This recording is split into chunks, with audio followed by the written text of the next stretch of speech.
استعمال کریں گے تو وہ پیسے سال کے بعد ان پیسوں میں سے زکات ہوگی، کیونکہ پیسے آپ کے ہیں، آپ اس کو استعمال کریں گے شادی کے لیے، مکان کی تعمیر کے لیے۔ کسی بندے نے اگر پیسے جمع کر رکھے ہیں اور ان پر سال مکمل ہو چکا ہے تو یہ آپ بہانہ نہیں کر سکتے کہ یہ پیسے تو مکان کی تعمیر کے لیے ہیں، بچوں کی شادی کے لیے ہیں، بچوں کی تعلیم کے لیے ہیں۔ میرے بھائی جن پیسوں پہ سال مکمل ہو چکا ہے اور وہ نصاب کو پہنچ چکے ہیں، نصاب کے لیے بھی یہ بات اچھی طرح آپ سمجھ لیں کہ 52.5 تولے چاندی اور اسی طرح 7.5 تولے سونا ایک نصاب مقرر ہے۔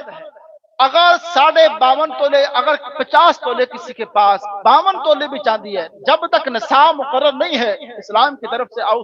اس چاندی کے اوپر زکات فرض نہیں ہے۔ سونا 7 تولے ہے، زکات نہیں ہے۔ اور سونے اور چاندی کو